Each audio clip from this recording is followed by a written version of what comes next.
მოგესალმებით. ვაგრძელებთ ჩვენ საუბრებს მართლმადიდებელი ეკლესიის ღვთისმსახურების შესახებ, მისი მაღალყოვლად უსამართლოების ქუთათელ-გაენათელ მიტროპოლიტი იოანეს ლოცვა-კურთხევით. ჩვენ ციკლს, რომელსაც წინა საუბრებში ვეხებოდით, კავშირს ძველი აღთქმის ღვთისმსახურებასა და ახალი აღთქმის მართლმადიდებელი ეკლესიის, ქრისტიანული ეკლესიის ღვთისმსახურებებს შორის არსებულ კავშირზე გავაგრძელებთ ამ მიმართულებაზე დღესაც საუბარს და დღეს ჩვენ შევეხებით ძველი აღთქმის მსხვერპლშეწირვის სახეებს და დავინახავთ, რომ თითქოს და ერთი შეხედვით არაფერი კავშირი არსებობს ძველი აღთქმის სისხლიან მსხვერპლსა და ახალი აღთქმის უსისხლო მსხვერპლშეწირვას შორის, მაგრამ ამის შევეცდებით, რომ რაღაც დონეზე დავინახოთ, რომ ახალი აღთქმის უსისხლო მსხვერპლშეწირვა ძალიან ბევრი საკითხით მოიცავს ძველი აღთქმის სისხლიან მსხვერპლშეწირვის სახეებს და შედეგით კიდევ უფრო აღმატებულია. ჩვენ დავიწყოთ საუბარი იმით, რომ ვიცით, რომ ძველი აღთქმის ეკლესია ქონდა ამაზე წინა საუბრებში, წინა თემების განხილვის დროს საუბრები, რომ ძველი აღთქმის ეკლესია უფალმა დააფუძნა და დააფუძნა ამ ეკლესიაში სამღვდელოება, ასე რომ ვთქვათ, მსხვერპლი, ძველი აღთქმის მსხვერპლი და შედეგად ვიცით, რომ ეს ძველი აღთქმის მსხვერპლი ადამიანს უტევებდა თავის პერსონალურ ცოდვებს, თუმცა სრული კომპენსაცია ადამიანის ცოდვებისა, მემკვიდრეობით მიღებული ადამიანისეული ცოდვებისა მით უფრო არ ხდებოდა და შესაბამისად ძველი აღთქმის ეკლესიის წიაღში მორწმუნე რჯულის დამცველი იუდაიზმის ეკლესიის წევრი გარდაცვალების შემდეგ მაინც ხდებოდა ჯოჯოხეთში, თუმცა აბრამის წიაღში, სადაც ის აგრძელებდა მოლოდინს მაცხოვრის აღთქმული მესიის შესახვედრად, მესიასთან შესახვედრად. ეხლა რაც შეეხება ძველ აღთქმას, ჩვენ ამ მსხვერპლიც განვიხილეთ, ძველი აღთქმის მსხვერპლი, ვთქვით, რომ იქ სისხლიანი მსხვერპლი იწირებოდა ძირითადად, თუმცა უსისხლო მსხვერპლშეწირვაც ჰქონდა ძველი აღთქმის ეკლესიას, იწირებოდა პური, ღვინო, იწირებოდა საკნეველი, ხო? ეხლა ზეთიც ამავე დროს. რაც შეეხება სისხლიან მსხვერპლს, სხვადასხვა მსხვერპლი იწირებოდა, სხვადასხვა სახის მსხვერპლი, იყო მსხვერპლი ყოვლადასაწველი, რომელიც მთლიანად იწვებოდა სამსხვერპლოზე და ეს მოასწავებდა უფლის ზეციური მამის ღვთის სრულ მეუფებას ხილულ და უხილავ სამყაროზე. მეორე სახის მსხვერპლი იყო ცოდვათვის შეწირული მსხვერპლი. ამ შემთხვევაში მსხვერპლის გარკვეული ნაწილი იწვებოდა საკურთხეველში, ასე ვთქვათ, სამსხვერპლოზე, ხოლო ნაწილი შენობის გარეთ და ის ურიგდებოდათ მღვდელს, ასევე ვინც წირავდა მსხვერპლს და მისი ოჯახის წევრებს და ვისაც მოიწვევდა ნადიმს, ჩვენ ვთქვით, რომ ნადიმს მართავდნენ ცოდვათა მოტევების გამო. ხო, ამ შემთხვევაში ცხოველის ცეცხლში დაწვა მოასწავებდა იმას, რომ ადამიანი თავისი ცოდვის გამო ასევე იმსახურებდა ღვთის წინაშე დასჯას და ასე ვთქვათ, სიკვდილს, როგორც იწვებოდა ცეცხლში ადამიანის ცოდვების საკომპენსაციოდ შეჭირული ცხოველის ხორცი. გარდა ცოდვათათვის მოსატევებლად რომ იწირებოდა ამის გარდა კიდევ სხვა სახის მსხვერპლი იყო მადლობისა, ანუ მას შემდეგ რაც უფალი გარკვეულ ქველმოქმედებას სწევდა თავისი ერის წინაშე, იუდეველები სამადლობელ მსხვერპლს წირავდნენ და ასევე იყო კიდევ წინასწარ სამშვიდობოდ შეწირული მსხვერპლი, იწირებოდა მოსალოდნელი განსაცდელის შემთხვევაში მშვიდობისათვის, რომ უფალს მიეცა მშვიდობა თავისი ერისათვის. ეხლა რაც შეეხება, ჩვენ ვიცით, რომ აქ ცხოველებიც დაუწესა უფალმა, ყველა ცხოველი არ იწირებოდა, ცოდვათვის თუ ნებისმიერ შემთხვევაში მათ მსხვერპლად უნდა შეეწირათ წესიერი ცხოველები, რომლებიც მიჩნეული იყო, რომ მსხვერპლშეწირვაში მათი გამოყენება დასაშვები იყო. ეს იყო ჩლიქოსანი, გაყოფილი ჩლიქი უნდა ქონოდათ, ნაცოხრობა უნდა შეძლებოდათ და რა თქმა უნდა ვიზუალურად ჯამთელი საუკეთესო ნასუქი, ასე ვთქვათ, საუკეთესო წვენი უნდა მიერთმიათ უფლისათვის. ეხლა რაც შეეხება ადამიანი ჩვენ როგორც ვთქვით, ღმერთმა ხილულ სამყაროში ყველაზე აღმატებულად ყველაფრის გვირგვინად შექმნა, ყველაზე ბოლო შესაქმნის მე-6 დღეს და ის ყველაზე სრულყოფილი იყო, ხო, თავისუფალი ნება მისცა, მოაზროვნე გონება მისცა და ამ შემთხვევაში ადამიანი ისეთ პატივში იყო, რომ ყოველდღე ღმერთს ესაუბრებოდა ადამი და ევა სამოთხეში ცოდვით დაცემოდა, მაგრამ ცოდვის დაცემის შემდეგ უკვდავი იყო, ცოდვის დაცემის შემდეგ ის გახდა მოკვდავი, სამოთხე დაკარგა და ამის შემდეგ ფაქტიურად ის ცდილობდა ამ დაკარგული პატივის დაბრუნებას, ხო? მაგრამ ადამიანის ცოდვების მოსაწევებლად უფალმა დააწესა ცხოველის მსხვერპლ შეწირვა. იწირებოდა დაუშვათ კრავი, ცხვარი, თხა, ვაცი, ხბო და ასე შემდეგ. ფრინველებიც, ხო, მტრედი, ხუნდები, მტრედი და ასე შემდეგ. მაგრამ ნებისმიერი ცხოველი და ნებისმიერი ფრინველი არ იყო ადამიანის ტოლფასი, თავისთავად ცხადია. ამიტომ ის სრულად ცოდვებს ვერ უტევებდა ადამიანს. ადამიანი გაცილებით უფრო დიდი იყო, ვიდრე ნებისმიერი ცხოველი და ფრინველი. ამ შემთხვევაში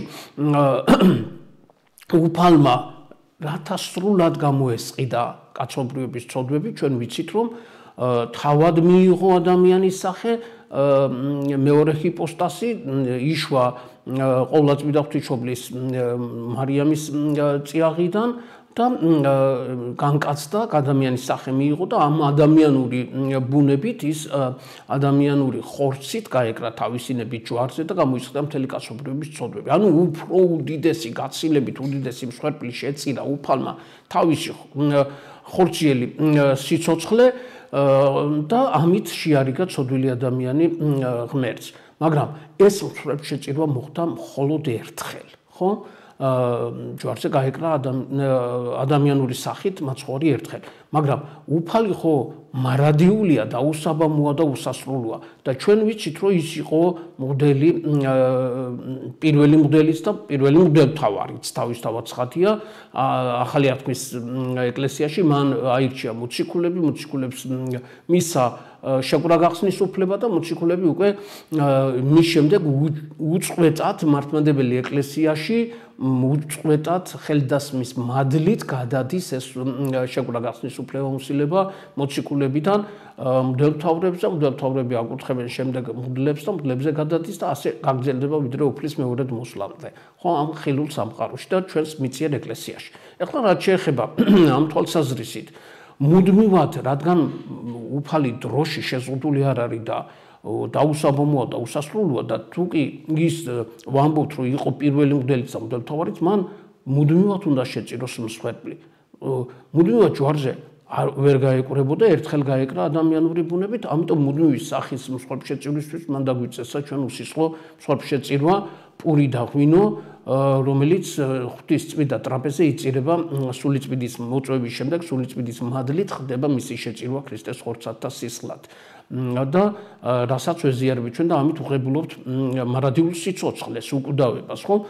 ფაქტიურად სხვა თემა, ჩვენ სხვა დროს წირვაზე როცა დაწვრილებით ვისაუბრებთ და წვირის სამივე ნაწილს განვიხილავთ, იქ ვნახავთ, რომ დააწესა კიდეც უფალმა თვითონაც ასრულებს ამ მსხვერპლ შეწირვას, ანუ თვითონ უფალი ცulis პურს დაღვინოს ქრისტეს ხორცთან და სისხლად და თავად მასვე ეწირება ეს მისი შეწირული მსხვერპლი. ანუ ყველაფერში თვითონ არის აღმასრულებელიც, დამადგინებელიც, დამწესებელიც და ადრესატიც თუ ვის ეწირება ეს მსხვერპლი. ადამიანი მხოლოდ ხილული ნაწილის აღსრულებელია და დამხმარია ამ შემთხვევაში ეს ადამიანში გულისხმობ სასულიერო იერარქებს, რომლებიც ემსახურებიან ღვთის წმიდა ტრაპეზს.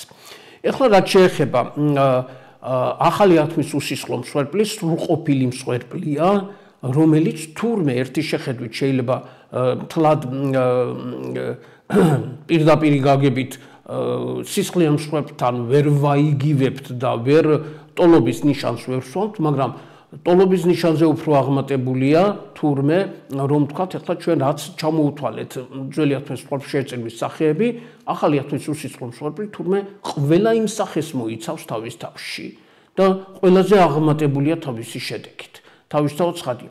Აი შევეცადოთ ახლა რომ თქვა ჩვენ ჩამოვთვალეთ რომ ყოლა დასაწველი მსხვერპლი იყო და ვამბობთ რომ ჩვენი ახალი ათმის უსისხლო მსხვერპლის შეწირვა ზიარების საიდუმლო ანუ ევქარისტიული მსხვერპლი ეს არის სამადლობელი მსხვერპლი თავის თავში არის ყოლა დასაწველი. თუ ჩვენ ვთქვით რომ ყოლა დასაწველი მსხვერპლის შეწირვის დროს ცხოველი მთლიანად იწვებოდა ღვთის სამსხვერპლოზე ამ შემთხვევაშიც ჩვენ თვითონ ტრაპეზზე როდესაც გადმოვაბრძანებთ დიდი გამოსვლის შემდეგ სამკვეთლოში მომზადებულ შესაწირად გამზადებულ პურსა და ღვინოს და ევქარისტიულ კანონში სულიწმინდის მოწვევის შემდეგ და ამ ევქარისტიული კანონის აღსრულების შემდეგ უყილავად ჩვენი ხილული თვალისთვის უყილავად სულიწმინდის ცეცხლი გარდმოდის და ღვთაებრივი ცეცხლი მთლიანად იწირავს ტარიქს და ცulis მას ქრისტეს ხორცად. ანუ უყილავი ცეცხლით როგორც ყოლა დასაწველი სრულად იწვებოდა, სრულად ისე ის ტარიგი რომელიც ჩვენ ვიცით რომ ბეჭდებით რო არის ჯვრის სახით დაბეჭდილი ზემოდან და იესო ქრისტე ძლევა აწერია 4-ვე ნაწილი იესოც ქრისტეც ძლეცავაც 4-ვე ნაწილი ანუ სრულად არის ერთიანი არის დაკლულია გაჭრილია მაგრამ დაცალკავებული და თითო ასე ვთქვა თითო ნაწილად დაშორებული ჯერ კიდევ არ არის თლიანად იცვლება იგი ანუ თლიანად შეიწვება სულიწმინდის უყილავი ცეცხლით ღვთაებრივი ცეცხლით იწვება როგორც ყოლა დასაწველი და მთლიანად იწვება იგი ქრისტეს ხორცად. ანუ თავის თავში შეგვიძლია დავწმუნდეთ და ვთქვათ დარწმუნებით რომ ყოლა დასაწველი მსხვერპლია რასაკვირველია უსისხლო ჩვენი ახალი ათმის ეკლესიის უსისხლო მსხვერპლის შეწირვა. ეხლა რაც შეეხება მეორე სახის მსხვერპლს როგორც ვთქვით რომ ცოდვათათვის იწირებოდა ცოდვის მოსატევებლად იწირებოდა და ცოდვას რომ უტევებდა ძველი ათმის ეკლესიაში სისხლიანი მსხვერპლის შეწირვა ამის შემდეგ ნადიმს მართავდა ზეიმობდა იუდეველი რომ ასე იგი ცოდვები უფალმა მიუტევა. ეხლა ვნახოთ რომ ჩვენი უსისხლო მსხვერპლის შეწირვაც თავის თავში ცოდვათათვის შეწირული მსხვერპლია და არგუმენტები კონდაკიდან ანუ წირვიდან მოვიყვანოთ სადაც ჩანს ნამდვილად რომ ის ცოდვათა მოსატევებლად იწირება. მე ამოვიკითხავ რამდენიმე ფრაგმენტი გვაქვს წირვის საიდუმლო ლოცვებიდან კონკრეტულად ევქარისტიული კანონში ჩვენ სხვა დროს შევეხებით ევქარისტიულ კანონსაც 5 შემადგენელი ნაწილი აქვს ევქარისტიულ ნაწილს პირველი ლათინური სახელწოდებებით რომ ვთქვათ პრეფაციოა სამადლობელია აიზე გვაქვს გული და მადლობდეთ უფალსა რომ აი აქედან იწყება უკვე მსხვერპლის შეწირვა პირველი სამადლობელია მეორე სანქტუსია სამწმიდო საგალობელი და აი მესამე ნაწილი არის ანამნეზისი ანუ საიდუმლო ზამადგინებელი ნაწილი. არის ვთქვათ რომ მეოთხე ეპიკლეზისია სულიწმინდის მოწვევა და მეხუთე ინტერცესია შუამდგომლობითია და სხვა დროს ჩვენ დაწვრილებით ვისაუბრებთ ამაზე ახლა უბრალოდ ვნახოთ რომ ცოდვათათვის რომ არის ჩვენი უსისხლო მსხვერპლის შეწირვა ამის არგუმენტები კონდაკიდან ანუ წირვის ტიპიკონიდან. ანამნეზიში როცა ასე ვთქვათ საიდუმლო ზამადგინებელი სიტყვებია ჩვენ სახარებისეულ სიტყვებს ხმამაღლა წარმოთქვამს მღვდელმთავარი თუ არის მწირველი თუ მღვდელი როდესაც ცალკე აღასრულებს წირვას მიიღეთ და სჭამეთ ესე არის ხორცი ჩემი თქვენთვის განტეხილი მისატევებელად ცოდვათა ანუ ცოდვათა მოსატევებელი ანალოგიურად შემდეგ ამ შემთხვევაში წმინდა ტარიქს უთითებს ფეშხუმზე დებარეს ხელით ხო შემდეგ უკვე წმინდა ბარძიმისკენ იშვერს ხელს და ამბობს სულ ამისგან ყოველთა ესე არის სისხლი ჩემი ახლისა ახმისა თქვენთვის ამრავალთათვის დათხეული მისატევებელად ცოდვათა ისევ ეხლა რაც შეეხება უკვე ეს მესამე ნაწილი იყო ევქარისტიული კანონისა მეოთხე ნაწილში ეპიკლეზისში სულიწმინდის მოწვევის ასე ვთქვათ ნაწილი რომ არის იქ მას შემდეგ რაც სულიწმინდის მოწვევის საიდუმლო ლოცვა წაიკითხა მღვდელმა და შემდეგ უკვე აღასრულა ძღვენის კურთხევა ფორმულები წარმოთქვა და ჯვარიც გამოსახა ცალკე ტარიგზე ცალკე ბარძიმზე შემდეგ უკვე ორივეს ერთად ამის შემდეგ კითხულობს საიდუმლო ლოცვას ვიდრე ღირსაცამდე სადაც კითხულობს რათა ფრაგმენტს ვამბობ მარტო, რათა ექნეს მიმღებელთა გასაფრთხობელად სულისა მისატევებელად ცოდვათა. და ანუ ცოდვათა მისატევებელია ხაზგასმულია. და კიდევ ერთიც მამაო ჩვენოს წინა კვერეგში ყოველთა წმინდათა მომხსენებელთას წარმოთქმის დროს, როცა დიაკონი წარმოთქვავს ამ კვერეგს, მღვდელი კითხულობს საიდუმლო ლოცვას. ამ ლოცვის ასე ვთქვათ ფრაგმენტია კიდევ ნახეთ უფრო დასკვნითი ნაწილი. ღირსყვენ ჩვენ მოგებად ზეცსა შენსა შესაძრწუნებელთა საიდუმლოთა, ამის სამდელოისა და სულიერისა ტრაპეზისათა, წმიდითა სვინიდისითა, მოსატევებელად ცოდვათა, შესანდობელად ბრალთა, სულისა წმინდისა ზიარებლად, სასუფევლისა ცათასა დამკვიდრებად, ნუსასჯელად გინა დასასჯელად. ანუ უკვე მსხვერპლი შეწირულია, ევქარისტიული კანონი აღსრულებულია თავისი ხუთივე ნაწილით და აი ამ შემთხვევაში უკვე მამაო ჩვენოს წინ სადაც არის სულ მალე ზიარება უნდა დაიწყოს. კიდე ხაზგასმულად მღვდელი ლოცულობს, რომ ცოდვათა მოსატევებელი და ჩვენი ბრალის შესანდობელად შეიწირა ეს მსხვერპლი და რომ ჩვენ უნდა ვეზიაროთ მას და ითხოვს, რომ ეს ზიარება იყოს ფაქტურად არადასასჯელი, არამედ საცხოვნებელი ნებისმიერი მაზიარებლისათვის. და ეხლა უშუალოდ შევეხოთ უკვე ყველაზე დიდ საიდუმლოთა საიდუმლოს, ეს არის ზიარების საიდუმლო. აქ უშუალოდ ზიარების საიდუმლოს ფორმულები ცალკე ესე ვთქვათ მღვდლისა, დიაკვნისა და უკვე მრევლს რო აზიარებს მღვდელი. ყველა ფორმულა ხაზგასმით უთითებს, რომ ეს არის თითოეული ადამიანისათვის ზიარება იყოს ცოდვათა მომტევებელი. აი როცა მოუწოდებს პირველად დიაკონს და ესე იგი ხელიდან ხელში გადასცემს მას წმინდა ტარიგს, ანუ უფლის წმინდა ხორცს. ხო, ასახელებს სახელსა სამდელოსა დიაკონსა მოგეცემის პატიოსთან და წმინდა და უხრწნელი ხორცი უფლის ღვთისამოსხურისა ჩვენისა იესო ქრისტესი მოსატევებლად ცოდვათ შენთა ცხოვრებად საუკუნოდ მოსატევებლად ცოდვათა შენთა ეუბნება. ანალოგიურად ამის შემდეგ თვითონ იღებს მარცხენა ხელით თავის მარჯვენა ხელზე, შემდეგ ამოდებს თითქოს საყრდენად მარცხენა ხელს მარჯვენა ხელს ქვემოდან და ხელზე დაიდო უფლის ხორცი და თავის თავზე ამბობს ფორმულას პირველ პირში დასაკვირველია. პატიოსთან და ყველა წმინდა ხორცი უფლისა ღვთისა და მაცხოვრისა ჩვენისა იესო ქრისტესი მომეცემის მე თავის სახელს ასახელებს მღვდელსა მოსატევებლად ცოდვათა ჩემთა და ცხოვრებად საუკუნოდ. აქაც ცოდვათა მოსატევებლად. ანალოგიურად სისხლით ზიარებაზე ჩვენ როგორც ვიცით სამღვდელო დასი მღვდელმთავარიც, მღვდელიცა და დიაკონიც ცალკე ხორცით ეზიარება და ცალკე სისხლით. აქედან გამომდინარე ორჯერ ხდება ასე ვთქვათ ჯერ ხორცით და შემდეგ სისხლით ზიარება და ორჯერ წარმოითქვის ცალ-ცალკე ფორმულა. ერის ადამიანზე ეს გაერთიანებული ერთ ფორმულაში ითქვის. პატიოსასა და წმინდა სისხლსა უფლისა ღვთისა და მაცხოვრისა ჩვენისა იესო ქრისტესა ვეზიარები მე მონა ღვთისა მღვდელი და ასახელებს თავის სახელს მოსატევებლად ცოდვათა ჩემთა და ცხოვრებად საუკუნოდ ამინ. და ანალოგიურად დიაკონსაც რო აზიარებს, ეზიარები მონა ღვთისა სამდელო დიაკონი იტყვის მის სახელს, პატიოსანსა და წმინდა სისხლსა უფლისა ღვთისა მაცხოვრისა ჩვენისა იესო ქრისტესა მოსატევებლად ცოდვათ ჩემთა ცხოვრებად საუკუნოდ. და ბოლოს, როცა უკვე გამობრძანდება ბარძიმით ამბიონზე მღვდელი და აზიარებს მრევლს, ხო?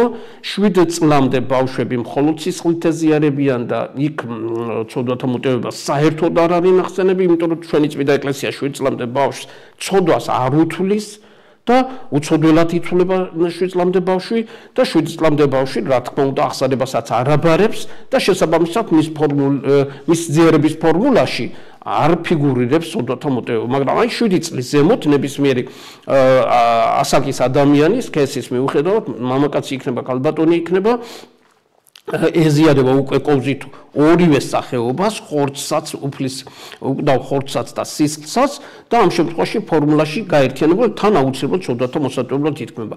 ეზიარები მონა ღვთისა ან მხევალი ღვთისა დასახელდება სახელი პატიოსანსა და წმინდასა ხორცსა და სისხლსა უფლისა ღვთისა და მაცხოვრისა ჩვენისა იესო ქრისტესა მოსატევებლად ცოდვათა შენთა და ცხოვრებად საუკუნოდ. ანუ ფაქტიურად ჩვენ ამომწურავად განვიხილეთ, რომ ჩვენი უსისხლო მსხვერპლი შეწირვა, ასე ვთქვათ, ახალი ათვლის ეკლესიაში რაც აღესრულება პურის და ღვინის შეწირვით და იცვლება იქრისეს ხორცსა სისხლად, აბსოლუტურად იმეორებს ძველი ათვლის ცოდვათათვის შეწირულ მსხვერპლს. იგი ანუ ერთდროულად ის არის ყოლადასაწველიც და არის სოდვათათვის შეწირული მსხვერპლიც. ახლა რაც შეეხება დანარჩენ სახეობებზეც გადავიდეთ, რომ ჩვენი უსისხლო მსხვერპლი შეწირვა არის ასე რომ ვთქვათ მსხვერპლი სამადლობელი, ანუ მადლობისა. ჩვენ თქვით, რომ ევქარისტიული კანონი იწყება თვითონაც ევქარისტია სამადლობელი ასე რომ ვთქვათ მსხვერპლია, რომ ვთვალოთ ბერძნულიდან და ასე რომ ვთქვათ ევქარისტიული კანონი როგორც ვთქვით იწყება პირველი იყო პრეფაციო, ანუ სამადლობელი, მადლობდე თუ ფალს აქ რო კითხულობს მოდელი საიდუმლო ლოცვას და ნახოთ ამ საიდუმლო სამადლობელ ლოცვაში რამდენჯერ მიახაზგასული რომ მადლობას ეუბნება ყველა ხელით რა თქმა უნდა მოდელი ჩვენს ზეციერ მამას უფალს ღირს არს და მართალ შენ და ქებად, შენ და კურთხევად, შენ და გალობად, შენ და მადლობად და ასე შემდეგ გრძელდება ტექსტი ფრაგმენტებს ამოვიკითხავ და არა გამეყინე ყოვლის საქმნად, ვიდრე მდის ზეცად აღმიყვანენ ჩვენ და მოგმადლე ჩვენ სასუფეველი მერმისა. სხვა დრო ჩვენ როცა ევქარისტიულ კანონზე ვისაუბრეთ დავწრულებით, ვიტყვით რომ აქ დროის საზღვარია წაშლილი. უკვე თითქოს და აღსრულებულზე ამბობს უკვე მოდელის და მთავარის ამ ლოცვას რო კითხულობს, რომ უკვე დაგვამკვიდრა ჩვენ ზეცაში. და ზეციურ სასუფეველში უფალმა. შემდეგ გრძელდება ისევ ეს ლოცვა, ამათ ყოველთათვის გმადლობთ შენ და მხოლოდ ჯობილსა ძესა შენსა და სულსა შენსა წმიდასა ყოველთათვის, რომელ უწყით და რომელ არა უწყით, საჩინოთა და უჩინოთა ქველის მოქმედებათა ჩვენ და მომართქმნილთა გმადლობთ შენ შეწირვისთვისაც ამისთვის რაც ტრაპეზე იწიდება და ასე შემდეგ გრძელდება ეს სამადლობელი ლოცვა. ანუ აქ მოცულობითია, ცოტა მოზრდილია ეს ლოცვა, სამ ადგილზეა ხაზგასმულად, რომ ეს ასე ვთქვათ სამადლობელი მსხვერპლია. ეხლა ბოლოს რომ დამთავრდება ზიარება და წმინდა ბარძიმ ფეშხუმი გადაბრძენდება სამკვეთლოში, ამის შემდეგ ბოლო ლოცვა, ბოლო კვერექსი უკაცრავად არის სამადლობელი კვერექსი და მისი პირველი თხოვნა ვნახოთ, რომელსაც დიაკონი წარმოთქვას ამბიონზე. აღემართენით მიიღებენი საღვთოთა წმიდათა უხრწნელთა უკვდავთა ზეცის ცხოველთა საშინელთა ქრისტეს საიდუმლოთა ღირსებით უმადლობდეთ უფალსა. საოცარი ლამაზი სიტყვებია შინაგანად გვავსებს და მართლა გულწრფელი სამადლობელია თითოეული მაზიარებლის მიერ წარმოთქმული ამ შემთხვევაში ღვთისმსიენაში, რომ ჩვენ კიდევ ერთხელ ვეზიარეთ მის უკვდავებას, მის მარადიულ სიცოცხლეს და ბედნიერები ვართ ამით ვმადლობთ გულწრფელად უფალს.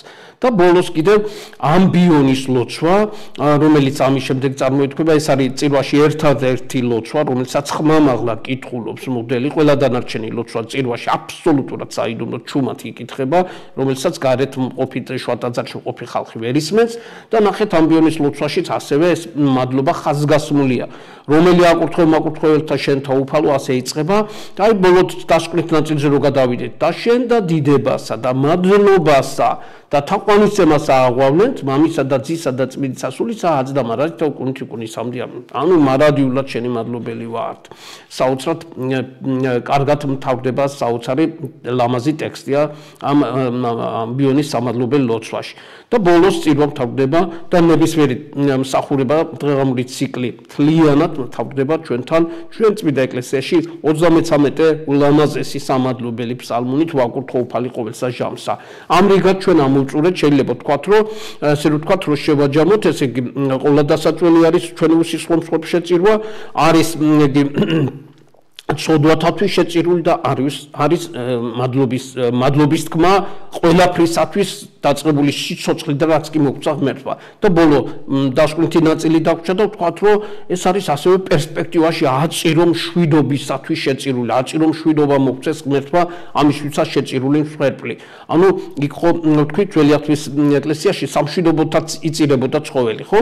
ამ შემთხვევაში ვნახოთ, რომ ეს სამშვიდობო, ანუ ჩვენ ახლა ამ შემთხვევაში ევქარისტიული კანონის ბოლო მეხუთე ნაწილზე რო ვთქვათ, ესა ინტერცესია, ანუ შრომდგომლობითი. აი ამ შრომდგომლობითში ხაზგასმულია, თუმცა ნებისმიერი კვერექსი მშვიდობით უფლისავ მიმართ ვილოცოთ, ყველას მშვიდობა არის კვერექსებში წარმოჩენილი, რასაკვირველია, ხო?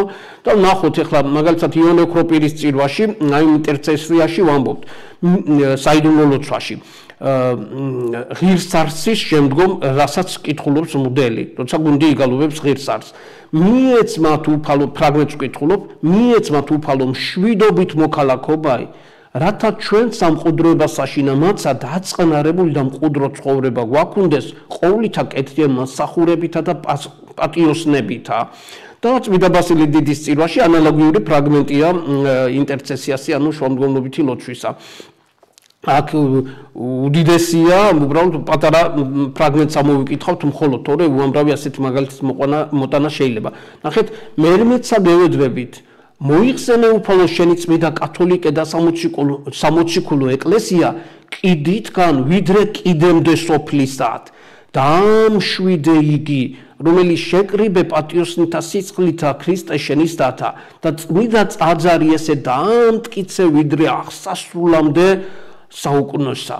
ანუ მთელი ასე ვთქვათ წუთის სოფლის აღსასრულამდე ითხოვს ასე ვთქვათ ჩვენი წმინდა ეკლესია მშვიდობას ყველა კიდიდან კიდემდე ფაქტურად ამ წუთის სოფელში ყველა მართლმადიდებელი ქრისტიანისა, ვინც მონაწილეობს მსხვერპლ შეწირვაში. ამით ფაქტურად შეიძლება ჩვენ ვთქვათ, რომ ჩვენი ახალი აღთქმის წმინდა ეკლესიის უსისხლო მსხვერპლი იმდენად სრულყოფილია, რომ ყველა ძველი აღთქმის 4-ვე სახის მსხვერპლს ერთიანად მოიცავს, ეგ არის როგორც თქვით, ასე ვთქვათ, ყოვლადასწრელიც, იმავდროულად არის ცოდვათათვის შეწირული და ბრალის მოსატევებლად შეწირული მსხვერპლი, ასევე სამადლობელი, მადლობა ყველაფრისთვის დაბადებიდან ვიდრე სასუფეველში რომ ჩვენთვის ადგილი გაგვიმზადა უფალმა და იქ დაგვამკვიდრა ამისთვის ასე ვთქვათ წარმოთქმული სამადლობელი ლოცვა და ასევე ეს არის სამშვიდობოდ ვიდრე წუთის სოფლის აღსასრულამდე რომ მშვიდობა მოცეს უფალმა ყველა მის მადიდებელს და ყველა მის ასე ვთქვათ შვილს. ამით შეიძლება ითქვას, რომ 4-ვე სახეს მოიცავს ძველი აღთქმის მსხვერპლს, სხვადასხვა სახის მსხვერპლს, ახალი აღთქმის ეს ერთადერთი, მაგრამ შედეგით ყველაზე სრულყოფილი, რაც ერთად არ შეეძლო ძველი აღთქმის სისხლიან მსხვერპლს, ამ უსისხლო მსხვერპლს ერთ სახეობას ვწირავთ, მაგრამ შედეგით აბსოლუტურად უკიდაგანო შედეგი აქვს. ანუ ის აქვე გვაერთებს ჩვენ და ღმერთს ერთმანეთთან, ჩვენში შემოდის ვეზიარები ჩვენ მაცხოვარს თავისი ხორცითა და სისხლით შემოდის ჩვენში და ჩვენს მარადიულ სიცოცხლეს გვანიჭებს, ანუ უკვდავებას გვანიჭებს და ჩვენ ვამბობთ, რომ ჩვენი წმინდა ეკლესიის ღირსეული მამები დაუშვათ იონე დამასკელი თავის შესანიშნავ სამაგიდო ნაშრომში მართლმადიდებელი სარწმუნოების ზედმიწევნითი გადმოცემა, ასევე ჩვენი ასე ვთქვათ მაქსიმე აღსარებელი დიდი მამა, რომელიც საქართველოში გადმოასახლეს და აქ განისვენებს მისი წმინდა სხეული, ხო, ამბობს, რომ სასწაული ხდებაო, როდესაც ჩვენ ვეზიარებით, დროებით ჩვენ ტოვებთ ადამიანურობას, ადამიანები აღარა ვართ თითქოს და ჩვენ ღმერთები ვხვდებით. ანუ ღმერთი ვხვდებით თითოეული ადამიანი. მრავლობითში არ უნდა მეთქვა უკაცრავად ღმერთი ვხვდებითო. გულისხმობდი ადამიანთა სიმრავლეს და იმიტომ რომ ღმერთი შემოვიდა თავისი არა მარტო ხორცითა და სისხლით ადამიანური ბუნებით, არამედ სადაც მაცხოვარი იყო, იქ მასში ორი ბუნება შეურწყმელიც იყო და განუშორებელიც იყო. ერთდროულად ღმერთიც იყო და კაციც იყო. ამიტომ ჩვენ მის ღვთაებრიობასაც ვეზიარებთ და ადამიანის განღმრთობაც ხდება. ანუ აქვეა შედეგით ის გაცილებით მაღალი და გაცილებით სრულყოფილი ვიდრე იყო ძველი აღთქმის სისხლიანი მსხვერპლი. ის სრულად ვერ უტევებდა ადამიანის იუდეველს ცოდვებს და ეს სრულად გვიტევებს კიდეც და გვაერთებს კიდეც აქაც სიცოცხლეში უფალთან და გარდაცვალების შემდეგაც. ანუ ჩვენ შევეცადეთ წარმოვადგინეთ რაოდენ ჭიდრო კავშირში იმყოფება ძველი აღთქმის სისხლიანი მსხვერპლის შეწირვის სახეები ახალი აღთქმის უსისხლო მსხვერპლთან. ამით ეს თემა ეს საკითხი ამოვწურეთ. მადლობას მოგახსენებთ ყურადღებისათვის, დაგემშვიდობებით, კარგად ბრძანდებოდეთ.